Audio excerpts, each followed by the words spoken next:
You're listening to the Career Plus Life Catch-Up, episode number 82. Welcome to the Career Plus Life Catch-Up, a show anchored in reality to help you create a balanced life where you enjoy both your work and your life, because you don't have to choose. I'm your host, Cecile Ferry, a corporate executive turned coach and working mom. This is your place for insights, advice, and tools to optimize your career direction, balance, and confidence. I'm so glad you're here. Let's get into it. Hello, beautiful people, and welcome back to the podcast and welcome to the last episode for 2023. So I'm recording this episode on Christmas Eve because I am home, I have some spare time, all the shopping is done, and I'm just enjoying the peace. And really, I find this a very suitable time to reflect back and share with you my thoughts about 2023 before I get into Christmas. That will be happening tomorrow morning at home with my daughter. So whenever you're listening to this, it may still be 2023, maybe we've clocked over to 2024. I hope this will help you make sense of the year that was in the world and in your own life. So if you've been with me for quite some time, you will know that I do this episode quite traditionally each year. So it's not the first one, but I did episode 18, that was lessons from 2020. Episode 51 was lessons from 2021.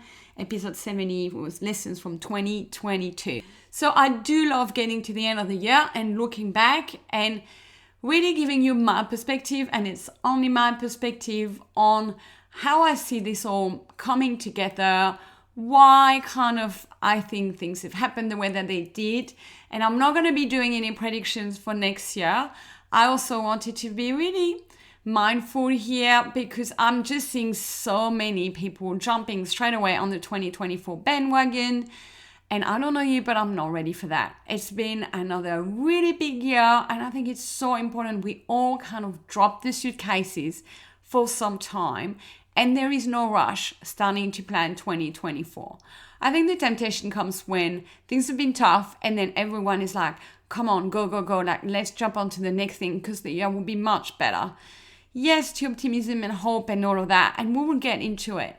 But I think it's really important that we all stop and relax and take stock and chill a bit. So are you ready to look back on 2023 with me? Let's get into it.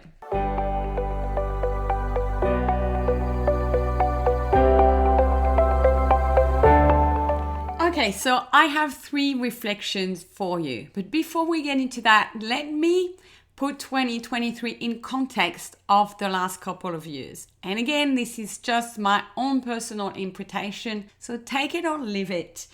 And I am no medium, I don't have a crystal ball, but I'm pretty intuitive and I kind of connect the dots really well. That's like my sort of genius. So I'm going to give you my take on it.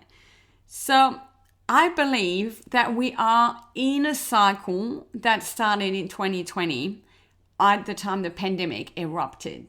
And if you go back to listen to those past episodes, I'll put the links in the show notes. If you listen back to those episodes, you will see that in 2020, I talk about the shock and the aftershock of it, and everything we lost and the grief and the beginning of the change process that's starting to begin in all our lives.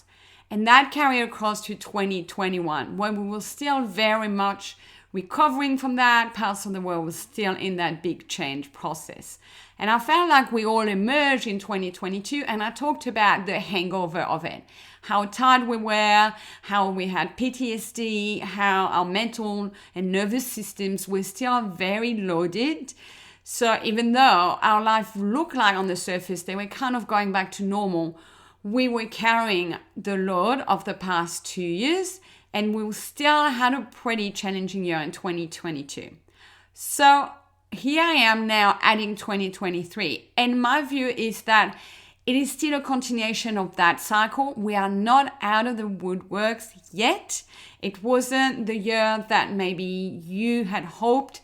I personally really felt at the beginning of the year, I found good energy. I felt like, yes, this year I'm going to really move forward. And I kind of did, but not fully. So I believe We are in a 5-year cycle that will end towards the end of 2024. I'll talk about why. But each year is different, has a bit of a different flavor, but we are in a complex change process. So things are progressing. I'm seeing it. And that is the uplifting, positive story.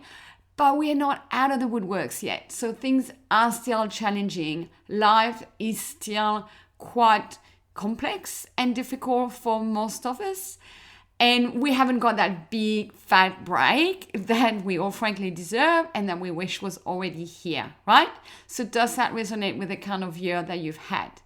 So I believe this was better than 2022. We're not out of it yet. Next year should be even better. But it's the last year of this big process that we are collectively and individually in to upgrade and change our lives. So now that I've set the scene, let me talk about the 3 key trends, if you like, insights that I have noticed this year. And a little word of warning, they may not sound super fun and super positive, but again, stay with me because I will show you how this is good news as we look forward. All right, let's get into it.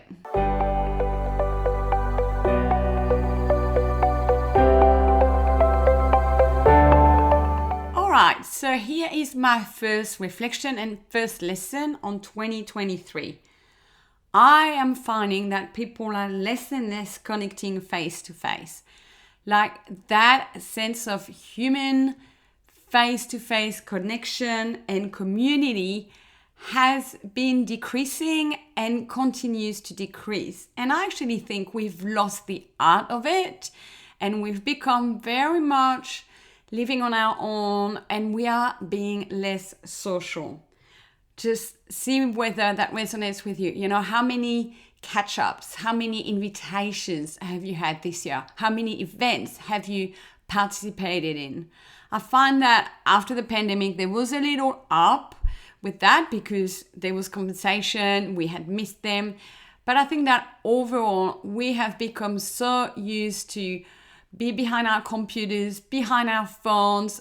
We are in a very busy lifestyle and that sense of catching up with people face to face has faded away in the background and is really not happening much at all and definitely not enough. I am seeing less group activities. I'm seeing less events. I'm getting and seeing less invitations to things. It's like organizing things feels like an effort. Maybe very small scale things still happening, but parties and bigger, larger gatherings probably feel like a lot of work for a lot of people. In complement to that, I'm seeing a lot more reliance on keeping in touch, being connected with people through the phone, through messaging, through sharing memes across Instagram. Like, this is where we have kind of transferred, if you like, our web of connection. It has become very virtual and therefore we may not feel like the need to connect as much in person. And we feel that we're connected that way and we kind of are. But how often have you been in a room full of people this year? And the byproduct of this has been the rise of loneliness. There is talk about a loneliness epidemic. And that has started during the COVID years, but it's really spiking this year. The statistics from a Meta-Gallup survey across 142 countries this year found that 1 in 4 adults reported being fairly or very lonely. And that is likely to be under what the reality is because people will be less inclined to admit they're lonely. So it's probably more than 1 in 4. So that is a lot of people that are really saying, you know what, loneliness is a problem in my life. And especially the survey showed this was relevant amongst young adults. That is absolutely surprising, right? Because normally that demographic, early 20s, they are the social people. They are the party animals. They are out. And no, they are not. So I think this year we have been lacking a lot of that social context, that connection, and that sense of community. And therefore, all of that has had an impact on mental health, because when we are isolated, it is challenging. And I think some of that is not even like easy to see on the surface, because it's just all happening under the surface. It has been a gradual process, but we are relying more and more on our own homes, on our own self and immediate company, and reaching out a lot less with other people.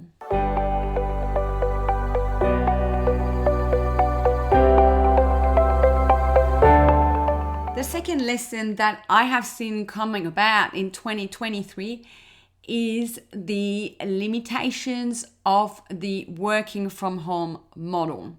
So we went through a phase. 2020 was the beginning of it. So actually the stats show it. In 2019, 60% of workers were working fully on site. In 2023, we are at 20%. I don't need to tell you, this big shift has happened. But was at the beginning, the world embraced it, and we saw fantastic productivity gains, well-being gains, engagement was up, and it is still up, which is great. But in 2023, we're starting to see that curve going back down the other way, because we're starting to really feel the limitation of that model, and that is coming through as stress for employees and disconnection, especially disconnection to the company's mission, purpose, values, and the team. And there are lots and lots of challenges for companies in relation to work culture, in relation to communication, and in relation to innovation. And that's why you may have seen, it may have happened to you, you are seeing companies this year that started to enforce a hybrid working model where they are really asking employees to come back to the office to some extent. So the hybrid model is here absolutely to stay, but there are challenges, and people working from home have seen their responsibilities grow. There has been a lot of restructure, and there's been lots of budget cuts as well. So these are very challenging indicators when you're working from home. And I'm seeing that this year we started to really see a rethink and the beginning of a reset with the hybrid working model. And what is especially telling is that the managers are feeling the squeeze the most. So if you're a manager, you might relate to this. It has been difficult in the past, but this year has been the pinnacle for managers, because the budgets have been cut, the resources have been pulled, but they're being asked to deliver even more. And they have employees who have expectations, who need support, who need well-being, and they cannot push them to burnout. So we're seeing a lot of managers right now feeling that squeeze in the middle, where they're getting directions from above to deliver more productivity, to deliver more with less, but they also have underneath them changing expectations of employees, and it's frankly difficult. So if you are a manager, if you've had a really challenging, tough year, I hear you, I see you, and you need lots and lots of rest over the holidays, because it's a very tough spot to be in. So overall, whilst working from home has been a fantastic improvement, this year we have starting to see the limit of it. The fact that people feel isolated, and that relates to my first point, and people feel flat. So they do need something to really reconnect them to the purpose of the company. And let's hope next year we start seeing kind of a recalibration of the working from home. Now that we're starting to see, that tension point and things not quite working, both for the employer and for the employee. So watch this space next year.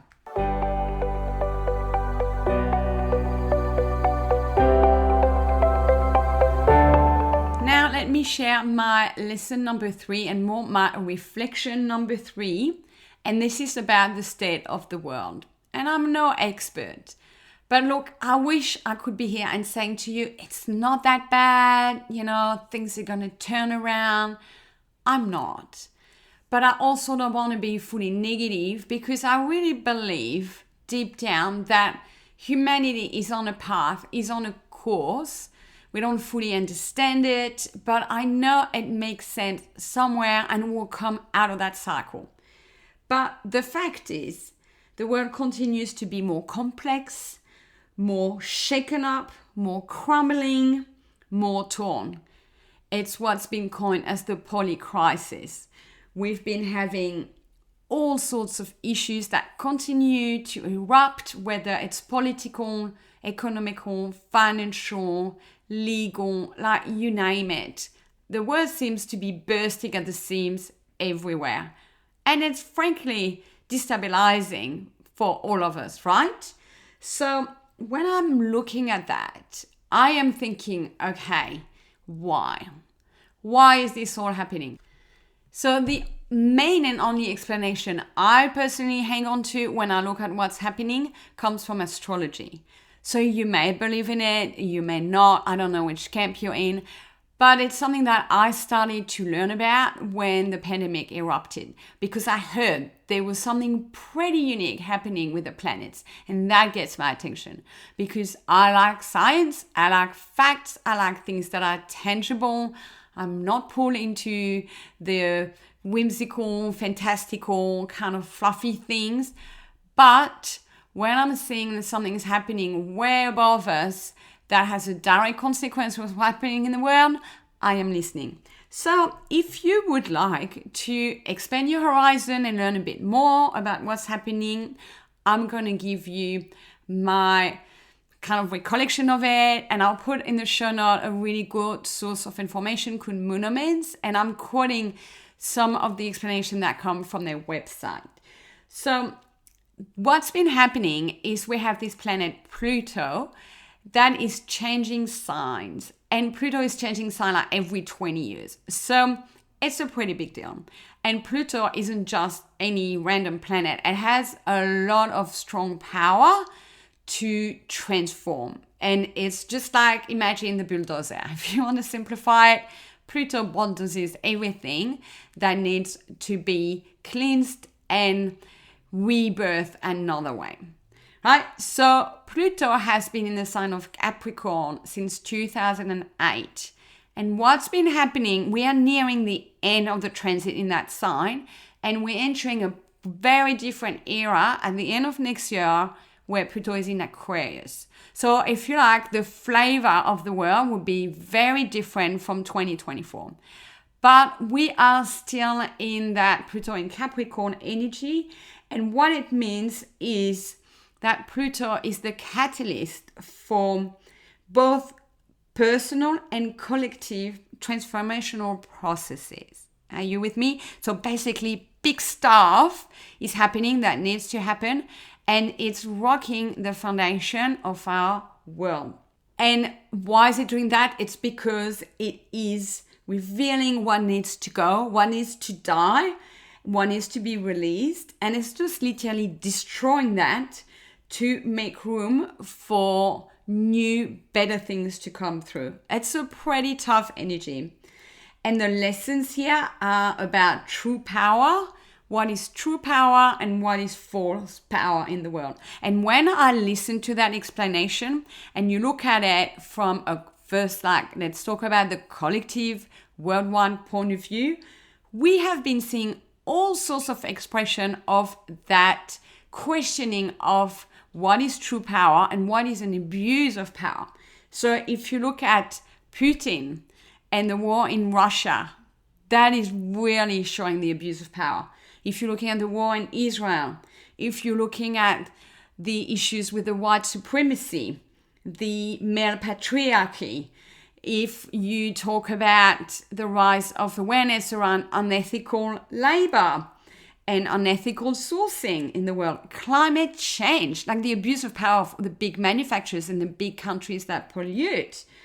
Also, on the religious side of things, no one's been spared, no organization, no structure was spared. Like the inquiry into sex abuse for the church, also what's happening with the banking commission, all of that, like pretty much anywhere that there is a structure that is political, financial, economical, religious. And when there is abuse of power, there has been a lot of shift and shake-ups to change that. And I believe this completely makes sense now to understand why does the world feel in such a crisis? Because those things are crumbling down and they need to come down. But we're still feeling that pain. And we are at the end of that long cycle of Pluto in Capricorn. And that's why it feels very extreme. And we're going to get a tiny mini preview in January of what Aquarius energy feels like, but we are in this until the end of November next year. And then it's going to be in Aquarius for I don't know how long, but years. And it won't shift overnight. But I believe humanity will move into its next stage then. So this is the explanation I believe in from a collective world point of view.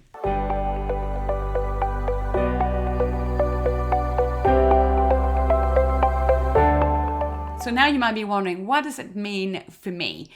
What does this Pluto thing in Capricorn mean for me? And yes, there is also a meaning on an individual basis, because that energy is forcing us to take responsibility for our lives. Same deal, looking at those foundations and are they the right ones? Have we made the right choices? Is it in accordance with our values?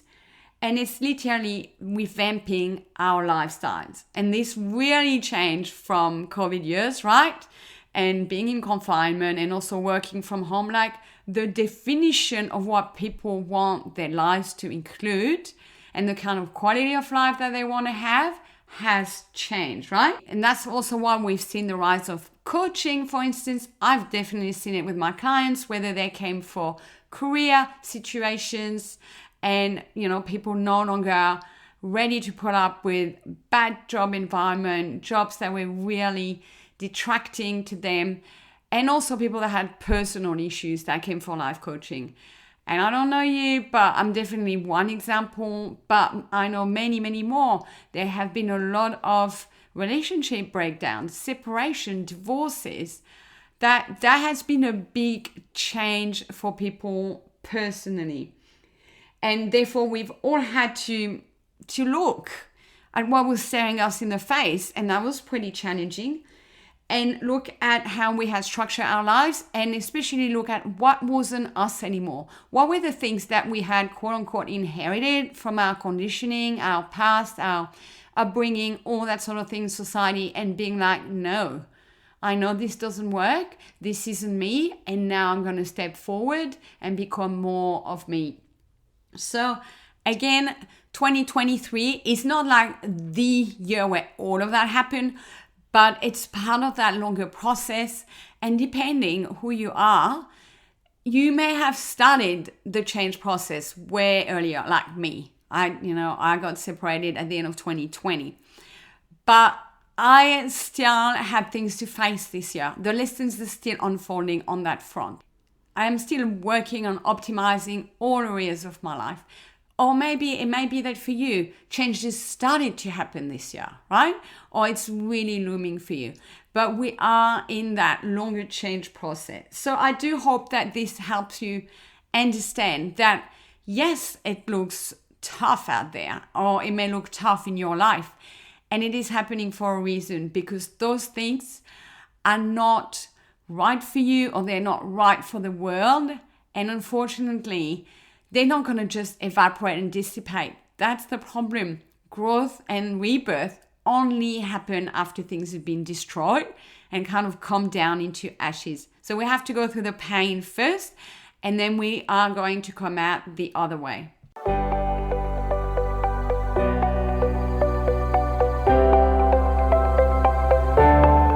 All right, so that was a bit intense and maybe not what you expected from me, but this is where I'm at. This is what I'm seeing, and these are my reflections for this year. So before we finish off, I wanted to leave you with a couple of questions to help you make sense of that.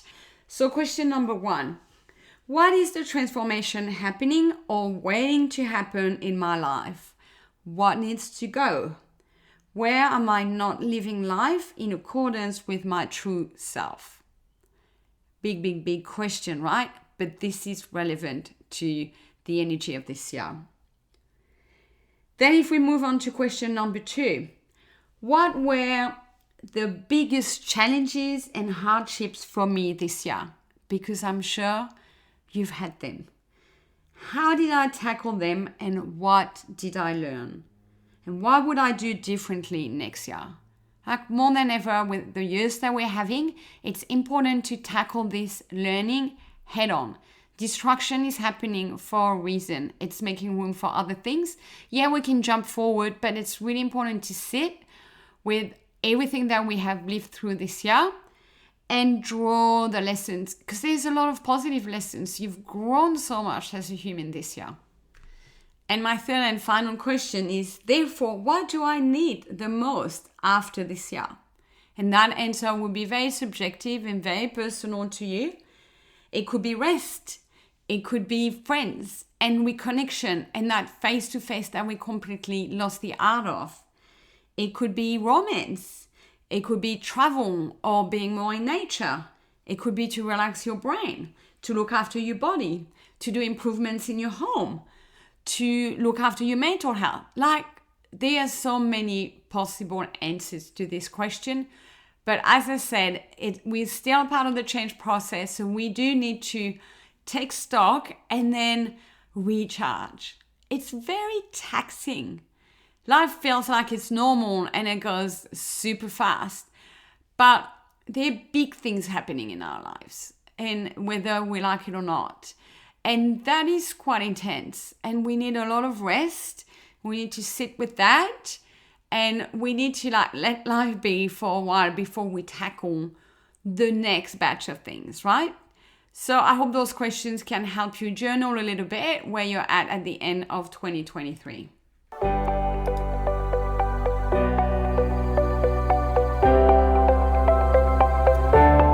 So there you have it, my friend, my 3 lessons for this year. It's about, unfortunately, spending less time with people, and something we really need to be conscious of.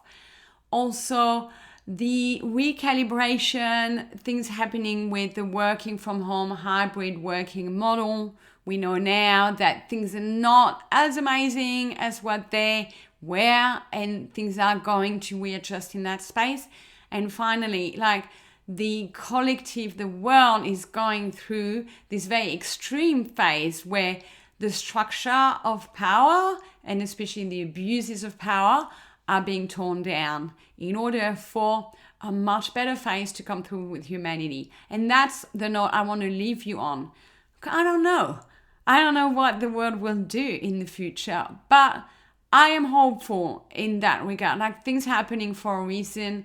The age of Aquarius we're going to get into is way more focused on humanity. And it's focused on oneness, on being one around the world, more aware of our diversity and more integrated. There will be also the rise of, more social work, more healing work. So I think all that face-to-face connection will come back. I think we will be closer, we will support each other more. And that's a beautiful thing. So hang in there. We probably have another final year in this big tumbling process. And already things will start a little bit here or there to look a little brighter. But this is all normal. Nothing's gone wrong, I believe. And we're going to come out the other end. And not the world will never be like what it was 5 years ago. But each of those years, we are gaining so much knowledge, so much resilience. We are working on ourselves. We're making changes in our lives. This is really massive. And this will benefit all of us going forward, us and our children and, those generations to come. So keep the faith, really use the break to disconnect and recharge, really up those batteries that are going to be depleted after so much work. It's normal. And give yourself that grace period. Don't feel like you have to know what you're going to do next year and you have to jump back on the bandwagon. Not yet. Give it a really good rest. Get back to the things in life that make you, that make you feel good, that make you feel happy and alive. You can't overdose on that over the holidays and the break. and, really reach out so that you can tackle that kind of last phase of the change next year. So anyway, am I right? We'll see. 12 months from now, I'll record another episode, and maybe even 24 months from now, really, to see some changes in 2025. But I do hope this was insightful, and I'm going to wish you all a beautiful Christmas season, if you hear this in time, or a beautiful end of the year celebration, and a really good break for yourself. So I'll be back, of course, in the new year. I have plenty more ideas for podcasts for you. So from the bottom of my heart, I wanted to say a massive thank you for being here, for listening in 2023. What would be an amazing gift to me would be if you could leave a review or a rating for this show. It just takes 2 minutes, and it will help more people find the podcast. So I would really appreciate if you could do this. That would be amazing. Thank you so much, everyone. Have a beautiful and restful end of the year, and I will speak with you in 2024. Bye, everyone. Thank you for listening. If you enjoyed this episode and would like to find out more information, you can visit my website at careercatchup.com. There you will find blog articles, free resources, a self-study course for your career direction, and ways to work with me. It's at careercatchup.com. I hope to continue to connect with you and support you. Talk to you soon.